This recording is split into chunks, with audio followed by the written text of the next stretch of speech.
You're listening to the #1 podcast for oil and gas professionals.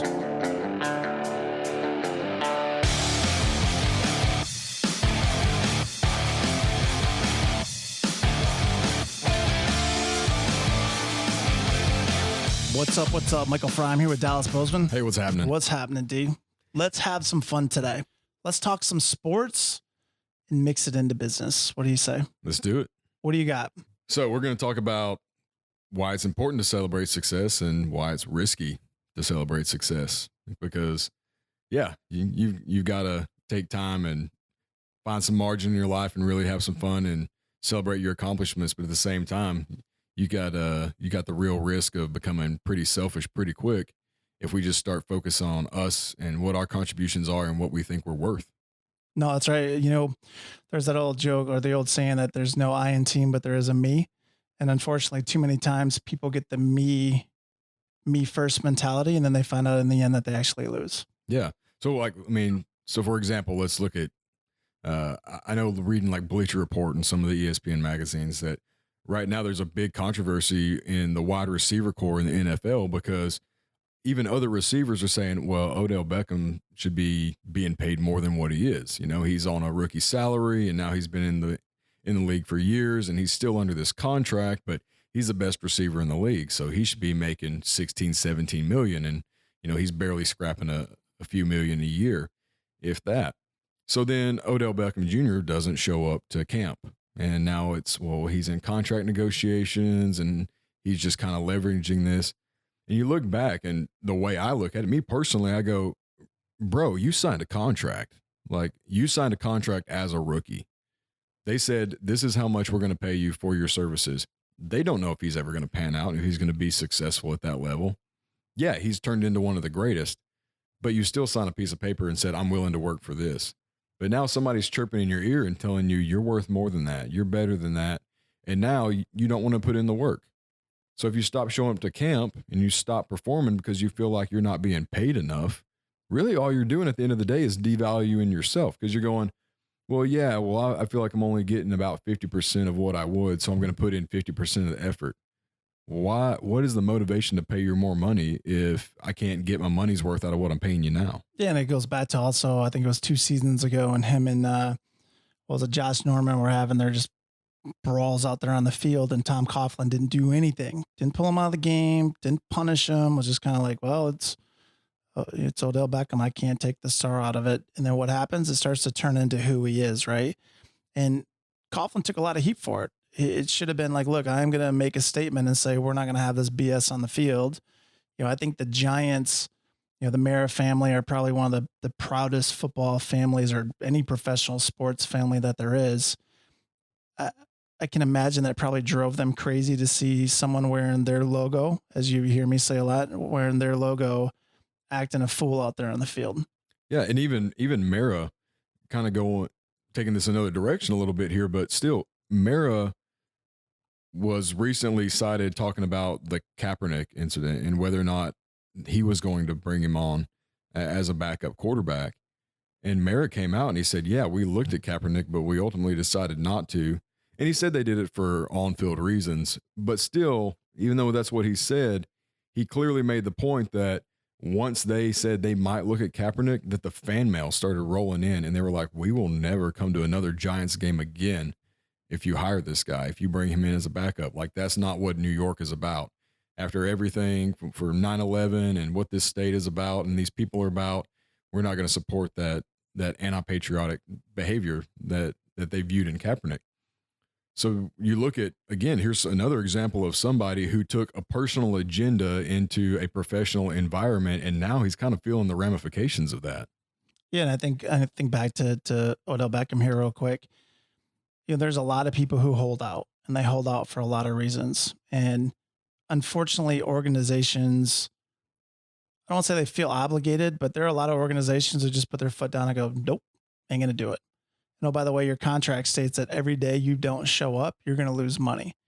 And if that organization sticks to it and says, here's your fine, we're not going to pay you X. I mean, I've seen players lose millions of dollars to try to gain a few millions of dollars, right? And I understand it's about longevity in your short career. And I understand the physicality of the game and post trauma and everything that they're starting to learn more and more about. So get yours while you can, right? But like you said, you signed a contract and that's the risk you play, right? I mean, it's like with any opportunity in business, you can walk in and go, we're going to try to maximize this, or I'm going to go out and show how good we are at actually doing our job. And then the next opportunity will be the big one. And unfortunately, everybody wants the here and now. Look at baseball players. Guy has one great season, goes into free agency or any pro sports, goes into free agency. And then you hear 2, 3 years later, like that contract was a bust. The same thing happens in any industry, but oil and gas industry. You're starting to come back. Rigs are starting to go back to work. And what you're starting to see is guys, we talked about this, I think 2 weeks ago, guys expecting what they were paid before. Hey, look, you signed the opportunity, you signed the contract, go perform. And for guys who are on day rate and guys who are, short-term contracts, this is where a lot of people can get in trouble, is because I'm here making X, Dallas is making Y, but I think I'm better than Dallas. And matter of fact, I've been in the industry longer than Dallas. And Dallas doesn't know his head from his ass. And it's like, well, hold on a second. You didn't have to take the rate. You could have just said, no, I'll pass on this job. Go do what you're supposed to do. Perform, show that you're a team player, and go, you know what? Cool. Hey, look, I'm letting you know that I'm not happy with this contract, but I am a man of my word and I'm going to play it out. Yeah, sorry to interrupt. We've gotten into this role where we've allowed titles and fat paychecks to define who we are. So now re-entering the market and coming back and somebody says, hey, well, I know you used to get paid, $80 an hour, but I'm going to pay you 35. And you're like, heck no, I'm not doing that work for 35. Okay, well, let's take a time out and step back here. Why aren't you willing to take this for 35? It's money in your pocket. It's food on the table. It's how you're going to support yourself and your kids for a while. Really, this is all about ego. I mean, this is what I used to make. This is what I value myself at. So I know this is what you're willing to pay me, but this is kind of what I think I'm worth. So I would rather have nothing than to have that attached to me, because well, if I accept that, then I'm going to have to accept that for somebody else and the next person. And man, we just get so wrapped up in this title and this pursuit of wealth that we don't look realistically what's happening in the market and go, yeah, that makes sense. I mean, psychology's done a lot of research, or doctors and researchers have done a lot of research on psychology, and they talk about, what you value the most is what's going to determine, where you're at and your goals and your aspirations. And if money and materialistic things are what your driving motivator is, you're never going to be happy no matter where you go, because that is what's going to define you. And I think it's interesting if you go back, I can't remember, it was Sam Bradford was the last player to get the huge rookie contracts, right? And you had all the vets sitting around going, hey, this is BS. Like, this guy's never played a snap and he's making more money than we are. So what do? They flip the script. Now rookies can't get paid a lot of money. But now you have rookies who come out and they're all pros right out the gate. And they're like, well, I should be getting paid what Des Bryant's getting paid. Well, you're on a rookie contract. And we as the NFL and the owners and the players all agreed through a collective bargaining agreement that we will redefine how rookies get paid. And so it's the same thing that's happening in oil and gas, right? 10 years ago in pro sports, rookies were making a ton of money. Now, rookies got the short end of the stick. Oil and gas contracts flipped. Years ago, drilling contractors, we're going to charge you $500,000-$600,000 a day. Now, oil companies, we're going to pay you $150. It's all about how bad do you want to work and how bad do you want to get out there and prove yourself. I won't mention the individual's name just to not call him out. It's not a bad thing, but just to not bring him up as a reference. Used to be a senior subsea. I saw on LinkedIn the other day he took a job as an assistant subsea, but he's working. I mean, he's 2 levels down from where he used to be, but he's back at work with benefits, providing for his family. And sometimes it's just getting the opportunity to go back out and prove yourself again is what's important. Yeah, absolutely. I mean, so where's Tom Brady at? Like, in all the quarterbacks, how much does he get paid? No, that's a good, yeah. Where's he at? Like top 10? No, if that? top 10. So I'm gonna give you the top 10 as of today, which is interesting. Derek Carr, 25 mil. Andrew Luck, 24.6. Drew Brees, 24.3. Kirk Cousins, 23.9. Joe Flacco, Aaron Rodgers, Russell Wilson, Ben Roethlisberger, Carson Palmer, Eli Manning. Tom Brady's not even in the top 10. I think GOAT is spelled GOAT, as in like the greatest of all time. Yes, I'm a Michigan fan, but the guy's won more Super Bowls than anybody. You know, yes, he's married to a supermodel. Like his life is pretty good, right? Right. But he's not even in the top 10. It'd be very easy for Tom Brady to go to Bob Kraft and the Kraft family and go, I want to get paid. But the New England Patriots and their philosophy of team first, Brady's a team player. He's a team player because he knows if he builds the right team, he's going to win. Mm-hmm. And that's the thing that's funny is people will take pay cuts to go play for the Patriots versus a pay raise to go play for the Browns, right? Because I want the ring, right? Right. But it's the same thing. You know, Brady knows what his worth is. He knows what his legacy is going to be. He's obviously financially wealthy beyond any of our imagination. He has a wife who makes probably more a year than he does. Mm-hmm. You know, what does he need? His focus is on winning. His focus is on building a team. Tom Brady could have gone to 31 other teams a long time ago and said, I'm going to get paid. Mm-hmm. Instead, he said, you know what? I'll take less. I think John Elway did it as well. Like his final years, he's like, I'll take a minimum wage contract. Let's just win another Super Bowl. And it really comes down to the team before the me, really. Yeah, and it's interesting how a winning team built his personal value. So rather than going and saying, this is what I think I'm worth, pay me this much, he makes some sacrifice, puts a winning team around him, and now his value goes up because of the winning and the championships and everything he's done. So now he makes most of his money off endorsements because he is seen as the greatest of all time. So that little bit of sacrifice on the front end and said, you know what, I'll take less to surround myself with the right people and just win.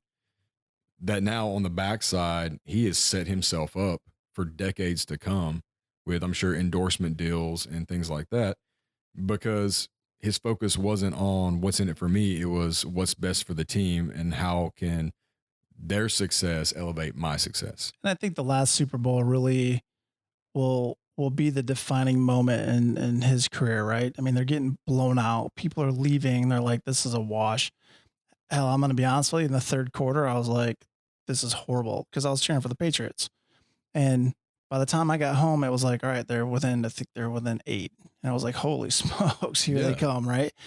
But if you go back now and you watch the video of it, and they have the audio because he's mic'd and everything, even when they're getting blown out, he's like, one play at a time. Let's keep going. Let's just keep moving forward. There wasn't the negative. Of course, there could have been, but they didn't show it, that you didn't hear it.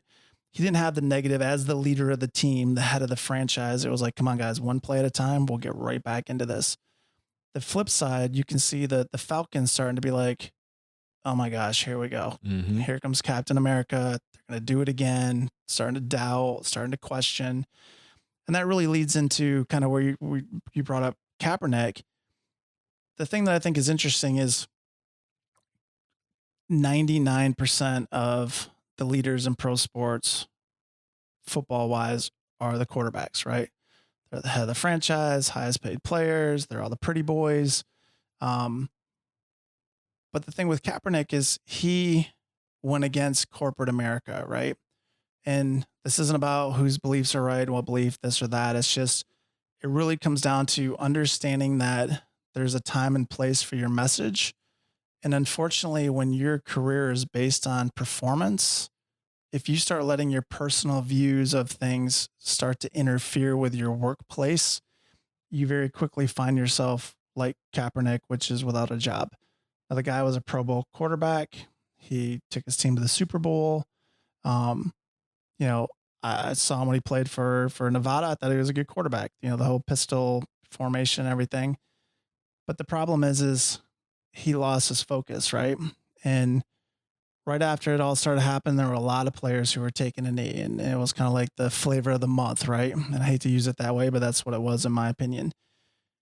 What ended up happening is players started looking around going like, ooh, hang on a second, this isn't getting the reaction we thought it was. And then less and less players were starting to take a knee.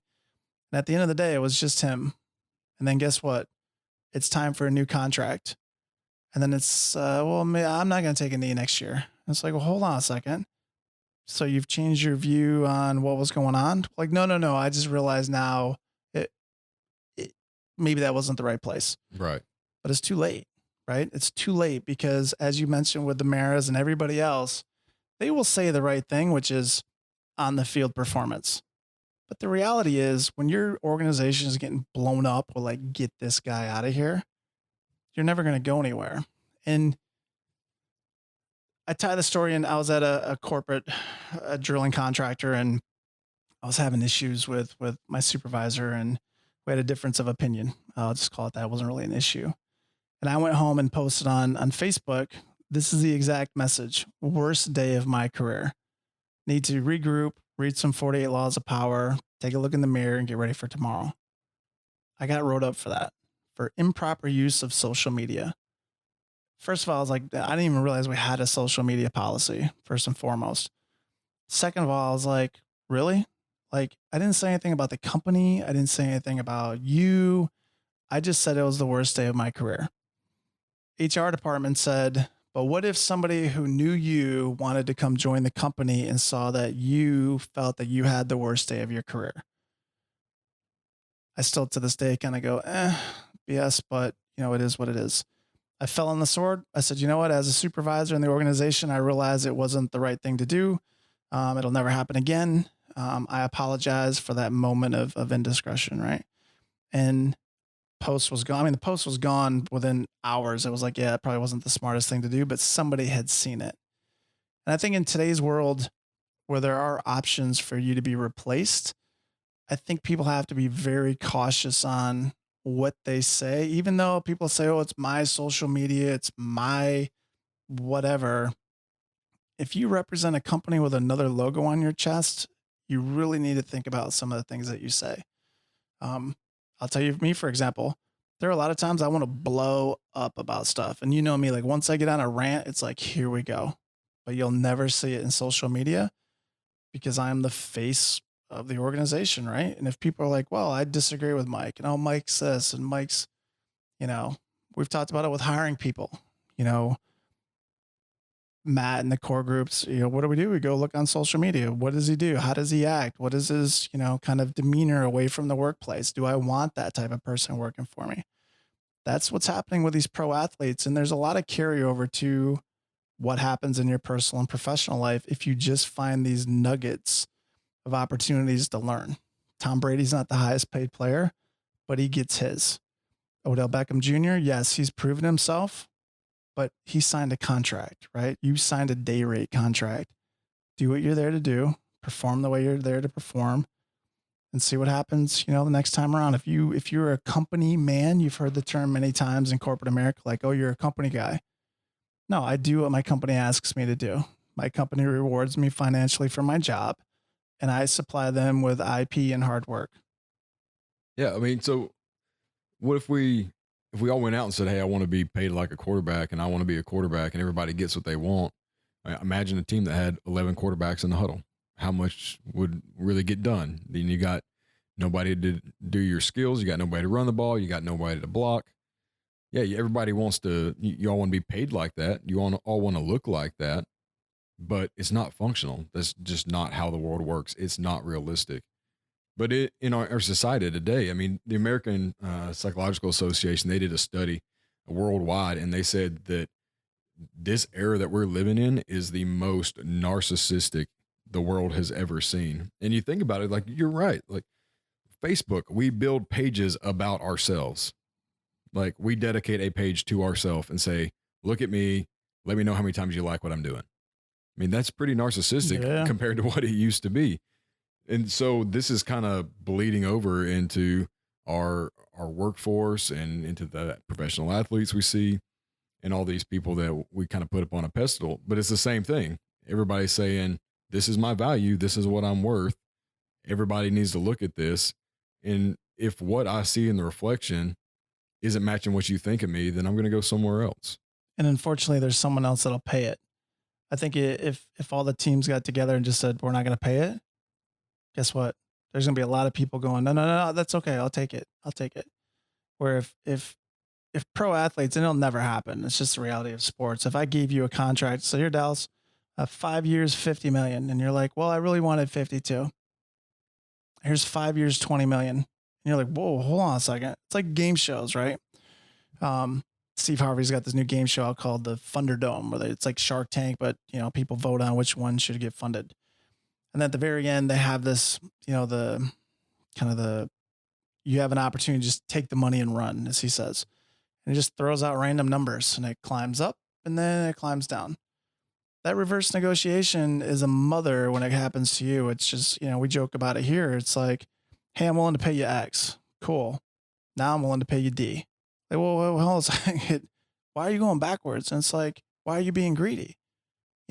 Take what the opportunity is. Mm-hmm. And if pro organizations and corporations could do that and stick to it, because at the end of the day, they all want to win, right? Winning sells merchandise, sells seats, butts in the seat. And that's just the way pro sports are. But if an organization just said, no, we're not going to be held hostage. Okay, next, trade away the garbage. Yeah.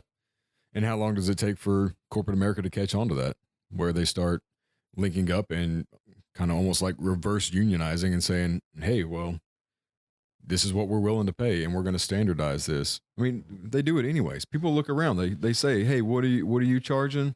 What is this company charging? I'm going to kind of meet that. Right. So it's already happening. It happens on the selling side. It's just a matter of time before it's going to start factoring in on the hiring side as well. There was a class action lawsuit when I started in the oil and gas industry in 98. Like, I literally just started.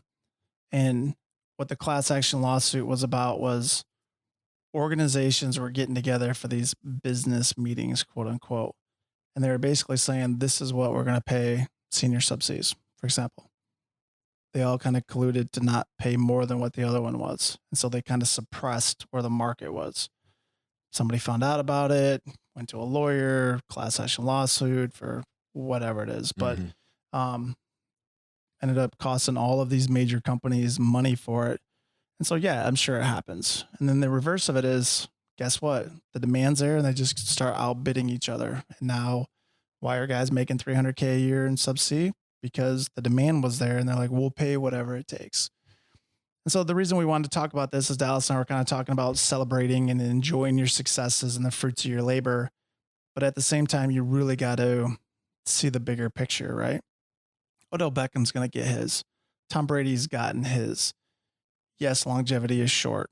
We know in oil and gas, you don't know what tomorrow brings. But the big picture is, if you're good and you're good for long enough, Odell Beckham was on the cover of Madden. He's still on his rookie contract. He was on the cover of Madden. He's got his own shoes. But look at how much heat he took for acting like a fool on the sidelines, right? I mean, how much does he lose in endorsements from a corporation going, I don't want your name tied to that. You got beat up by a kicking net. Yeah.